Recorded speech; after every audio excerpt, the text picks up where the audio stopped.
The Road Accident Fund CEO Collins Letsoalo says there is a campaign against the RAF driven by some lawyers, academics, editors and journalists that have failed to capture the fund.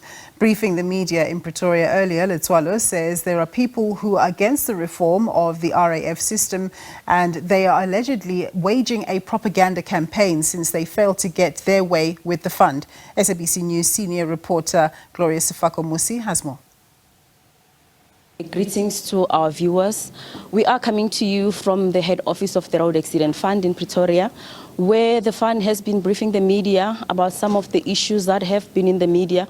One of those being what the CEO, Mr. Collins Letsoalo, describes as a campaign that is being driven by some of the editors, journalists and lawyers and academics, saying that they are waging this negativity against the fund.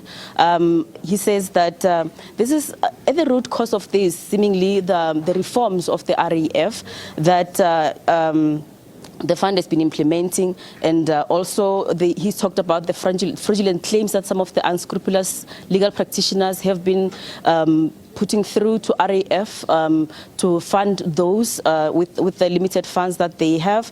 But to talk more about this, we are joined by the CEO of the Road Accident Fund, Mr. Collins Letsoalo.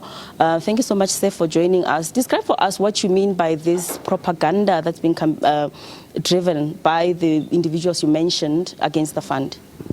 Well, it's a failed capture. People have been trying to capture the RAF. They then try to capture the management, capture the board, capture some of the most key positions, including the board secretariat position that they tried lately to capture. When they fail, then they come up with all this propaganda, and they're spewing propaganda all over, telling you all these things and really spreading falsehoods. And we are tired of that. So the gloves are off. We are going to name them for what they are. We have all the evidence of them trying to capture some of us, inviting us to funny places and saying, come here. When we don't come, then we are the most difficult people we have got to deal with. And they think that because they've won and collapsed RAPS as a bill, they're going to also collapse the RAF, or they're going to collapse the Road Accident Fund Amendment Bill. That is not going to happen. We are going to fight, and we're going to put up a fight against that. Please share with us what is the cause of all this. Well, it's just greed. There are people that are making money. I mean, Gernel made 2.2 billion out of this. And if you take 25% of that, we are talking about probably 550 million out of that. So in the last 5 years. So it must tell you, when he says something, you must know that it's because he's seeing his bread being taken away from him. And South Africans must understand that. So, as I said, he has introduced us to certain people that we are seeing are writing that. One of them is Professor Henny Klopper. You can see the things that he's writing that is no longer him writing. And we are surprised that people will take things that are contrary to what he used to write. Very clearly, he's willing to sell his soul for whatever reason it is. So we are not going to listen to that, and we're going to fight.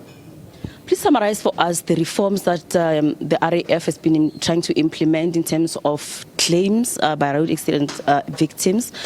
Why would the lawyers then have a problem with that? Well, when we arrived here, 93% of all claims could not be finalized because most of those claims were empty. We introduced a thing called RAF Form 1. They fought it. We introduced the RAF medical tariffs. They fought them. We introduced anything we introduced that seems to want to change. I mean, this issue about us not paying medical aids because there is no provision in the law that says we should not pay. They fight that. The issue about paying illegal foreigners, they fight that. So everything we bring, even if, I mean, it makes sense to all of us, they would not allow it because it is the greed that is driving them. And the way forward from all of this, what is the way forward? Well, the RAF is here. We're going to respond. We're going to respond, and we're going to respond vigorously to this attack, but we also are going to release all the evidence. I mean, the likes of Zelda Venter at the independent media and all the other journalists that have been working with them, including editors. We know that. So we are going to fight, and we know who these professors are. We know which companies they are using to do what they are doing, who's writing all these articles. We have it figured all out. So we are going to fight. It's a battle that we must do, and we are battling not because of a personal cause. This is for the claimant. And that's what we are calling on South Africans to say, We need NPOs to start protecting the interest of the claimant, and it can't be RAF. Association for Protection of Road Accident Victims is a lawyers' lobby group that is meant to lobby for the no change. They have been telling you that they want changes. They are not. They are saying there must be reforms. The reforms must keep the current act as it sits. And they are telling you about, no, we need a settlement hub. We've been settling. There are things called settlement times when we go and settle with people, block settlements. We've been doing that for years. Why are they now introducing it as if it's something new? It tells you the story. We have taken away 24 billion of legal fees away from these lawyers, so we expect that fight. And we are prepared for that fight to keep that going on saving this entity legal fees.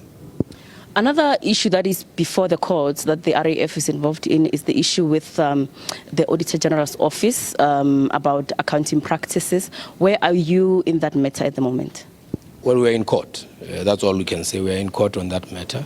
We still believe, and the biggest thing we are saying is that we are not an insurer, and you are not going to find anywhere where it's written that we're an insurer. So we are in court on that matter, but it's something that we are also doing. The minister had asked us to deal with this matter by doing certain things. We went back to the ASB. We have gone back to the AGSA to ask for guidance on those matters that the minister has asked us to do. So once those the resolutions of that come from both those entities, we'll then respond appropriately. Thank you very much for your time. Well, that is the CEO of the Road Accident Fund, Mr. Letsoalo, stating there that there is this campaign that has been waged against the fund and that they are tackling that head on. And it's back to you in studio. Naturally, SABC News will be looking to get the people mentioned in that interview to respond to those allegations.